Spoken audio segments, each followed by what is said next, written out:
Un autre élément de la constellation, un lieu déterminant et qui a beaucoup contribué à la consolidation de l'amitié de Walter Benjamin et de Gisèle Freud, c'est la librairie d'Adrienne Monnier, rue de l'Odéon, la maison des amis des livres.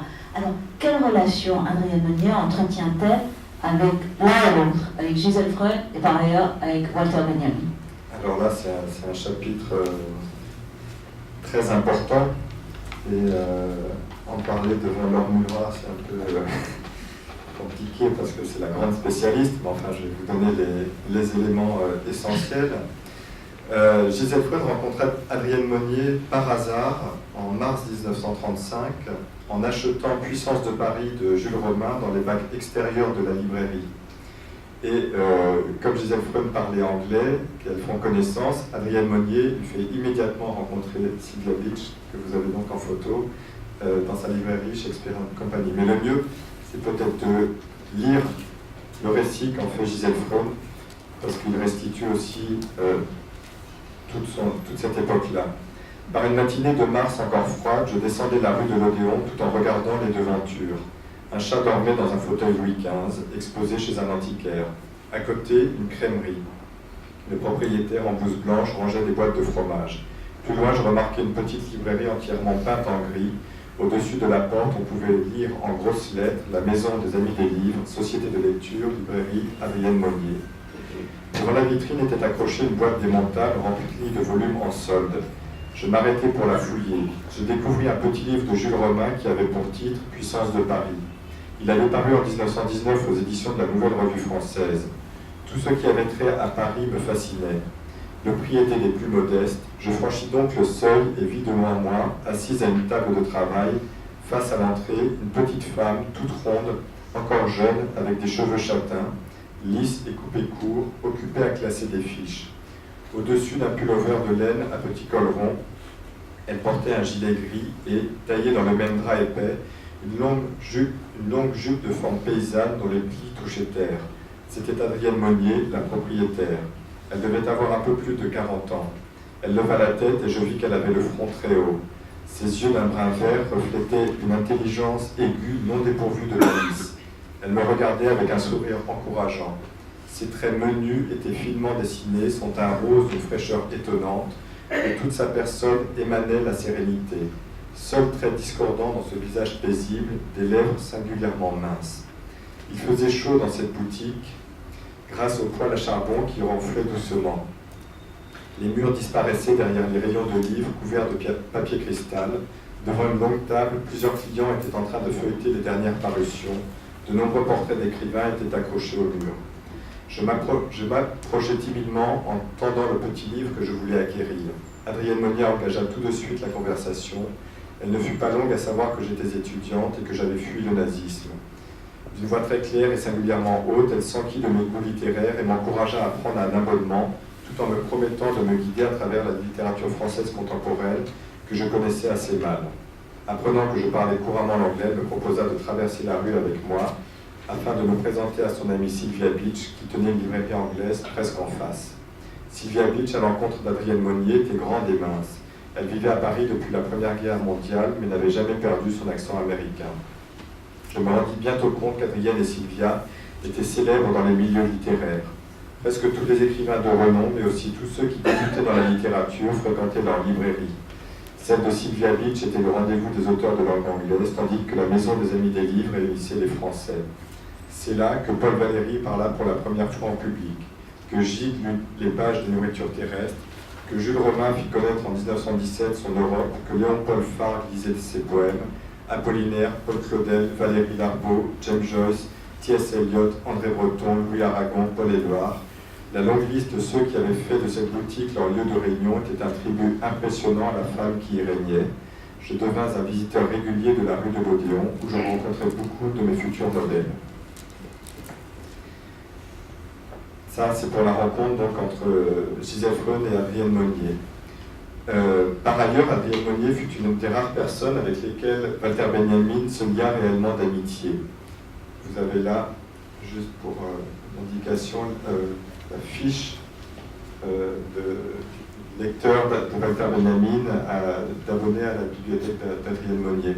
une des dernières fiches d'ailleurs. Adrienne Monnier fit la connaissance de Benjamin en 1930 par l'intermédiaire du germaniste Félix Berthaud, qui le lui présenta comme traducteur allemand de Proust. Leur amitié devint par la suite assez étroite et dans une lettre du 26 janvier 1936, Benjamin écrivait que sa situation en France dépendait, je cite, de la signification croissante d'Adrienne Monnier dans le commerce littéraire ici. Avec le temps, les rapports avec Adrienne Monnier ont pris un tour qui se rapproche beaucoup de l'amitié au sens allemand du terme. Tu te souviendras peut-être de la sympathie peu ordinaire que je lui ai depuis toujours témoignée. D'ailleurs, Benjamin a traduit Adrienne Monnier en allemand, notamment pour la Königliche Zeitung, dont le rédacteur en chef était Wolfgang Schade, frère de Hans Schade, qui était en fait le petit ami de Gisèle Freund. Vous voyez comme il y a encore des croisements. Dans le dernier numéro de la Gazette des Amis des Livres, Adrienne Monnier va publier une lettre de Walter Benjamin sur le regard de Georges Sale. Voilà, le manuscrit de cette lettre notamment. Et il va aussi confier à Adrienne Monnier la version française de son essai sur Lescaut qui s'appelle Le Narrateur et qu'elle publiera dans le Mercure de France en 1952. Là, vous avez l'enveloppe adressée par Walter Benjamin à Adrienne Monnier dans laquelle étaient contenus 3 essais, l'étude sur Wachofen, la note sur Scherbart et l'essai sur le regard de Georges Sale. Voilà quelques témoignages de Benjamin sur Adrienne Monnier, qui datent de février 1930. Adrienne Monnier, aux Amis des Livres, 7 rue de l'Odéon. J'ouvre la porte peu après 3 heures. Je ressens une certaine différence avec les autres librairies. Bien sûr, cela ne pourrait pas être une librairie d'anciens. Adrienne Monnier ne semble s'occuper que de livres récents, mais c'est moins coloré, animé ou désordonné que dans d'autres magasins. Une chaude et claire touche ivoirine est répandue sur les larges tables. Elle vient peut-être des couvertures transparentes qui recouvrent ici beaucoup de livres, tous des éditions originales d'auteurs contemporains, des tirages luxueux. Autre extrait, Adrienne Monnier pour la 2e fois. Entre-temps, la topographie de la rue de l'Odéon m'était devenue plus compréhensible. J'avais lu dans son introuvable recueil de poèmes Visage des beaux vers consacrés à son amie Sylvia Beach, qui a en face de chez elle la petite boutique dans laquelle l'anglais Joyce vécut l'histoire mouvementée de sa première parution. Elle entra dans le magasin vers 3h30, juste 1 minute après moi, enveloppée dans un manteau de bure grise, à la fois cosaque et grand-mère, timide et plein d'allant. À peine sommes-nous assis ensemble à la même place qu'elle fait signe à quelqu'un à travers la vitrine. Il entre, c'est Fargue.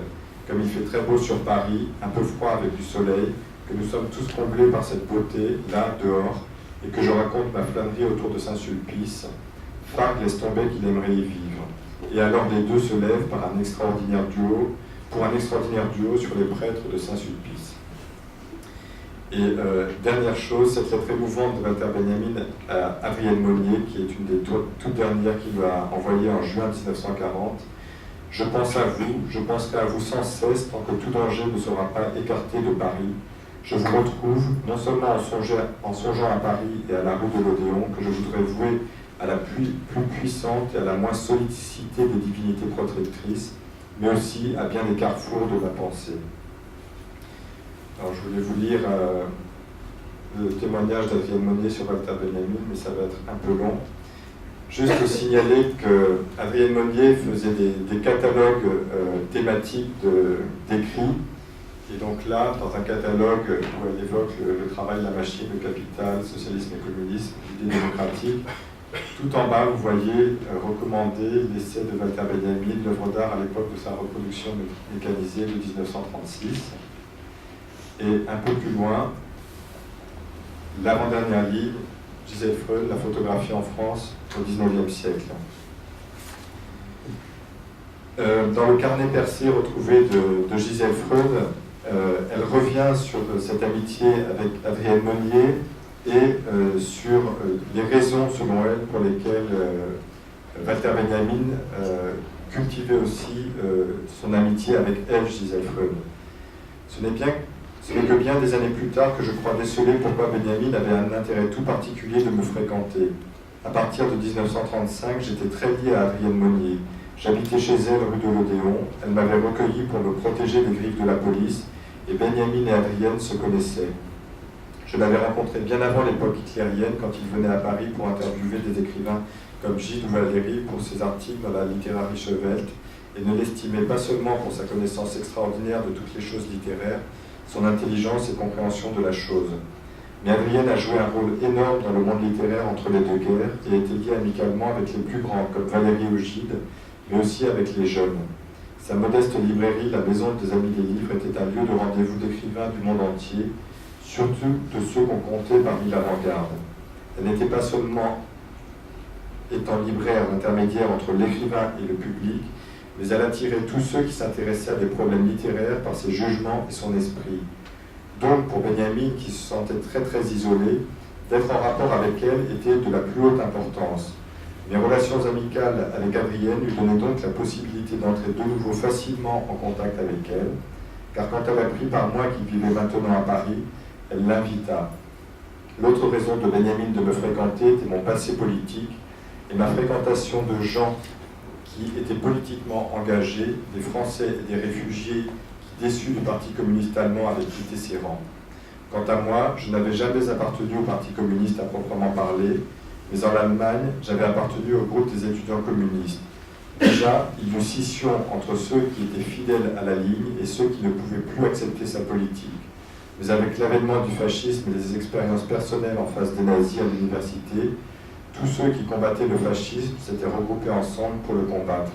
J'avais fait partie de la première vague d'étudiants qui, par la force des choses, se trouvaient d'un jour à l'autre dans l'illégalité et qui, étant dans la résistance, étaient pourchassés. Bien peu ont survécu et ont pu se sauver.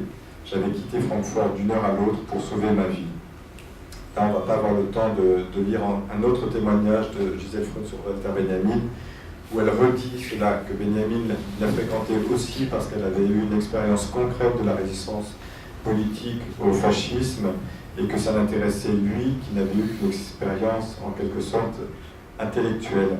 Et elle termine son témoignage en redisant ce qu'elle a noté dans son répertoire, comme on l'a vu tout à l'heure, que Gabrielle Monnier estimait que Benjamin était l'homme le plus intelligent qu'elle ait jamais rencontré, que dans son texte sur Benjamin, qui s'appelle Note sur Walter Benjamin, Adrienne Monnier confirme en écrivant que Benjamin fut pendant 10 ans un de mes plus grands amis, celui peut-être avec lequel j'eus le commerce intellectuel le plus fécond.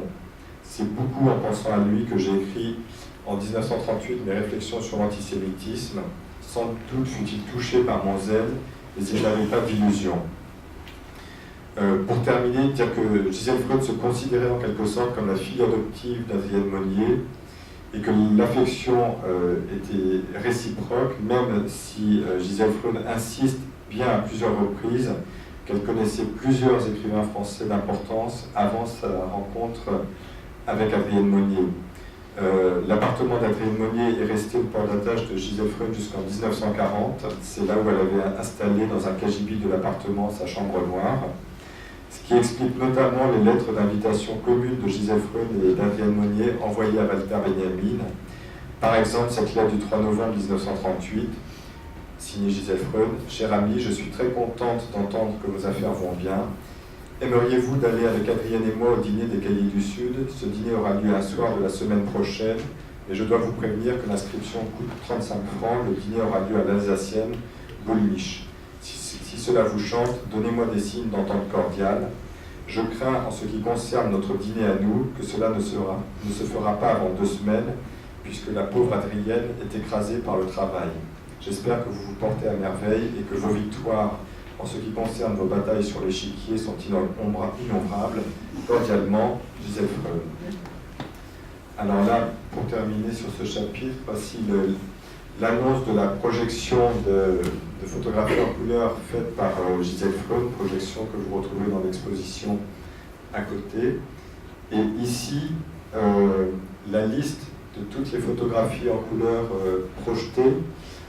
Vous la trouvez aussi dans l'exposition, sauf que dans l'exposition, c'est une liste antérieure et que celle-ci, qui figure dans un des derniers numéros de la Gazette d'Adrienne Monnier de 1940, est la seule liste qui comporte le nom de Walter Benjamin. Vous voyez la rubrique écrivain étranger et à la toute dernière ligne, Walter Benjamin. Sur les autres listes, son nom, sur les listes antérieures, son nom n'apparaît pas. Et pour terminer, voilà quelques-unes des photos prises par Gisèle Freund de Walter Benjamin dans la librairie d'Adrienne Monnier.